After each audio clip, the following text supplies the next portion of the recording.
Ya, muy buenas tardes. Estamos los presentes. La compañera Alejandra Karina, su señor Cari, mi persona Terry Jefferson Giforti, realizando la entrevista a la doctora. Por favor, preséntese. Mi nombre es Nelly Dayanina Juárez del Carpio. Muchas gracias, doctora, por asistir a esta pequeña entrevista para nuestro trabajo de preparación para la vida profesional. Vamos a empezar con unas pequeñas preguntas. Que la primera es, ¿cuál fue su motivación que la llevó a estudiar derecho y a abrir su propio estudio jurídico? Ok, bueno, yo estudio Derecho en realidad inicialmente como una recomendación por parte de mi abuelo, que es quien mira que tengo pasta para ser abogada. Y fui descubriendo mientras estudiaba la carrera que efectivamente sí tenía pasta para ser abogada, se me hacía fácil, digamos, los cursos que me dictaban, entender, comprender. Entonces empecé a encontrar un gusto particular en, en la carrera, ¿no? Y decidí abrir un estudio jurídico porque descubrí que no era una abogada de escritorio. Mis primeras prácticas las hice en el Ministerio Público, luego las hice en el órgano de control regional y la dinámica, digamos, no era tan movida, era muy de estar en el escritorio, sentada, proyectando resoluciones, ese tipo de cosas, entonces no me gustaba. Decidí probar prácticas en un estudio jurídico, bueno, ya no prácticas, ya trabajar. Trabajé en el estudio Muñiz durante varios años y ahí descubrí que digamos, de todas la gama que te ofrece el derecho, pues a mí lo que me gustaba era litigar. Así que ya cuando sentí que había, digamos, tocado un techo en el estudio, decidí abrir mi propio estudio. Ya veo. Entonces, en su estudio jurídico, ¿cuáles son las áreas de derecho que usted abarca y cuál es la que más, entre todas las ramas del derecho que hay, es la que más le apasiona?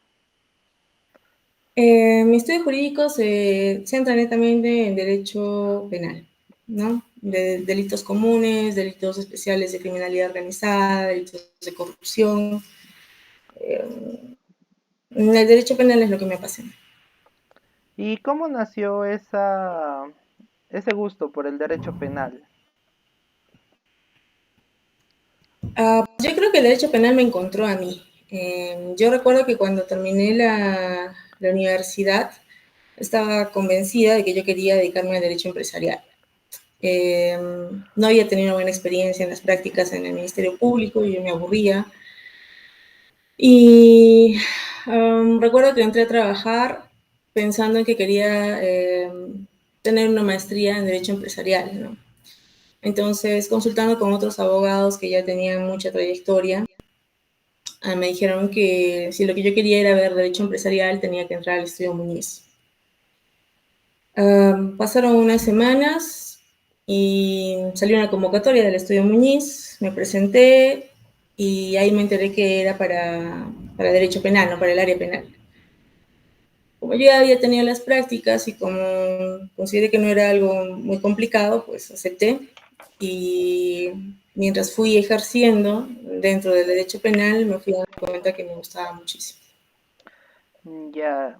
¿Y cómo ha evolucionado desde su práctica, desde que comenzó a hacer las prácticas a empezar a litigar? ¿Cuál fue la evolución que usted notó? La evolución. Ah, fue como ver las dos caras de una moneda, ¿no? Cuando yo hacía las prácticas en el Ministerio Público, miraba cómo se manejaba todo desde adentro, ¿no? Cómo pensaba el fiscal superior, cuáles eran los criterios que ya tenían preestablecidos para determinados delitos. Miraba cómo la parte administrativa muchas veces se manipulaba, ¿no? Para que ellos no caigan en algún tipo de responsabilidad. Pero digamos que lo que sí aportó mucho fue que empecé a comprender mucho lo que eran los criterios, ¿no? Qué posiciones se adoptaban frente a determinados delitos o frente a determinadas circunstancias. Y Claro. cuando ya empecé a trabajar, a litigar, por el otro lado, ¿no? Empecé a ver ya cómo se generaba el resultado que uno quería y obviamente pues cuando ya no estás con todo el respaldo del poder que tiene el Estado, pues es diferente, ¿no? Entonces el abogado que litiga tiene que tener una visión mucho más amplia y anticiparse a otras circunstancias, otras posibilidades. Y creo que esa fue la evolución, ¿no? O sea, pasé de lo metódico, de lo teórico, a lo práctico, literalmente a lo práctico. Ya, y en su día a día como abogada litigante, ¿cuáles son los desafíos que usted enfrenta naturalmente en cada caso o en cada audiencia a la que asiste? Bueno, los desafíos que normalmente se tienen como abogado litigante es precisamente esta somnolencia que suele tener muchas veces la parte pública, ¿no? Fiscales que de repente no hacen bien su trabajo, no conocen el expediente y que de repente puede jugarme en contra si es que yo no estoy del otro lado de la parte imputada, ¿no? O incluso jueces que tienden a darle mayores prerrogativas al Ministerio Público para subsanar acusaciones, para hacer algunas especificaciones o situaciones que podrían de repente archivar el proceso en una etapa intermedia y no lo hacen, ¿no? Entonces, nos enfrentamos mucho al sistema, al sistema protector de la parte pública que trata de siempre salvar, ¿no? Los errores que a veces nosotros como abogados advertimos y que la ley nos faculta a suspender el proceso, a archivar el proceso, ¿no? Y a veces no sucede eso, pues, por esta política, ¿no? Que suele haber mucho, sobre todo en la etapa intermedia. Claro. Justo de esas experiencias que usted ha tenido como abogada, ¿cuál fue el caso que le ha marcado o algún recuerdo memorable que usted tenga en su tiempo de ya abogada con su trayectoria? Yo recuerdo que tuve un caso sobre colusión por la construcción del balneario de Tingo, la versión moderna que tienen ahora, donde mi cliente era un arquitecto que había ingresado ya casi terminando la construcción, solamente se estaba encargando de lo que era la colocación de basurero, bancas. Y lo procesaron por colusión porque supuestamente él habría coadyuvado a que se realicen los pagos cuando todavía no se habían concretado los servicios. Recuerdo que en ese caso era muy voluminoso, empezamos a revisar uno por uno los documentos, estábamos en pleno juicio y había un documento que era una orden de pago que había firmado él, supuestamente. Y no sé cómo, conversando con él, me dice, esa no es mi firma. Revisa tu sello, le pregunto. Me dice, no, es que no, puede ser mi sello, pero no es mi firma.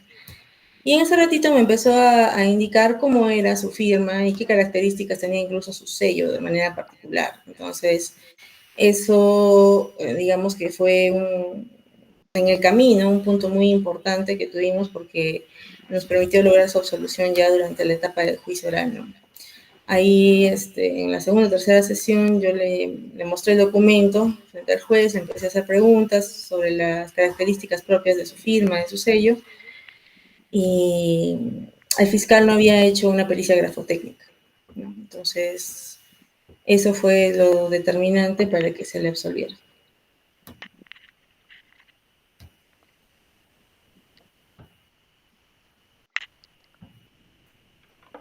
Ya, la va a continuar la entrevista a mi compañera Alejandra. ¿Okay? Muy buenas tardes, doctora Janina. Continuando con las preguntas que están realizando, ¿cómo se mantiene usted actualizada sobre las nuevas leyes y regulaciones que afectan su práctica? Bueno, digamos que ahora es un poco más sencillo porque existen muchos medios digitales como leyes.p, Justicia, PE, Gaceta Jurídica, que te dan la información online, ¿no? Entonces, no es complicado hacerlo.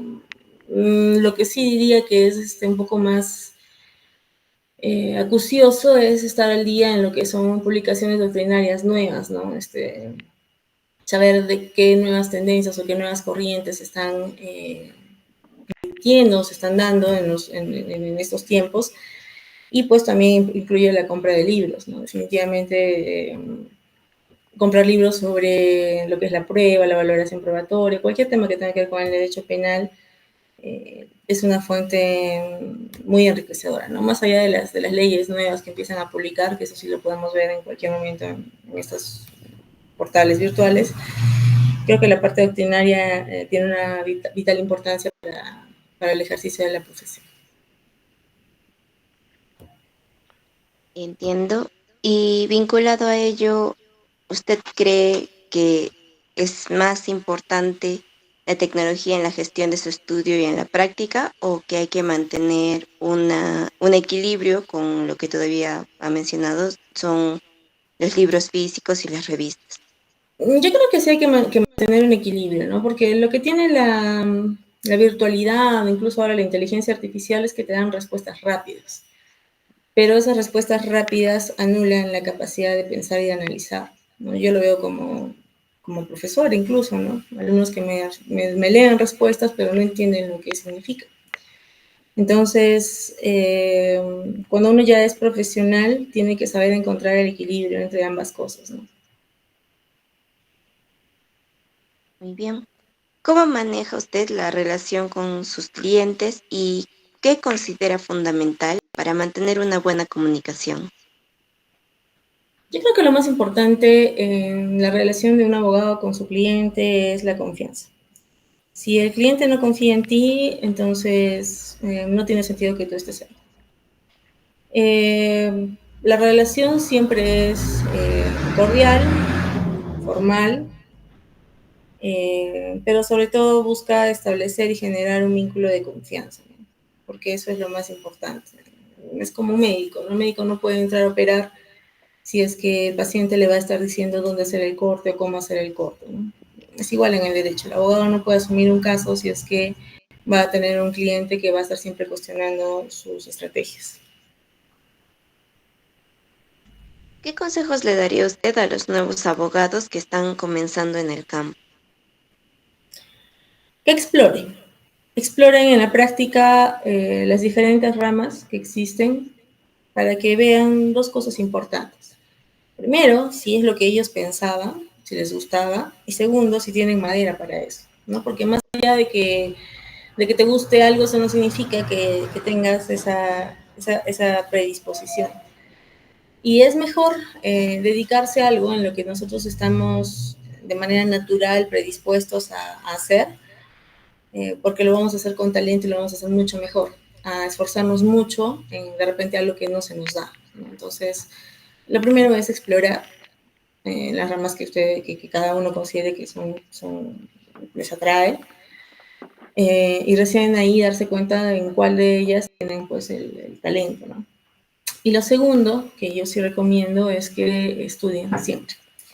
El abogado tiene que estudiar todo el tiempo, permanentemente, y no solo temas de derecho. O sea, para los casos que nosotros resolvemos, necesitamos saber de diferentes ramas, de diferentes especialidades. Entonces, la curiosidad debe ser una característica innata en un abogado.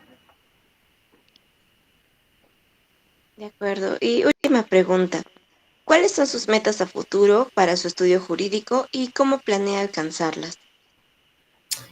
Bien, las metas a futuro es posicionarnos ya como un estudio boutique exclusivamente para temas de derecho penal acá en la ciudad de Arequipa y especialmente también en el sur del país, ¿no? Abarcar un poco más lo que son Moquegua, Juliaca, Puno, como, como público objetivo.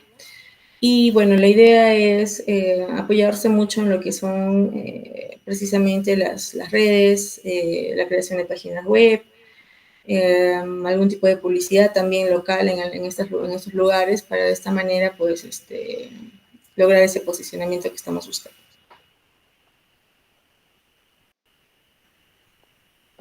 Muy bien. ¿Tú te ríes?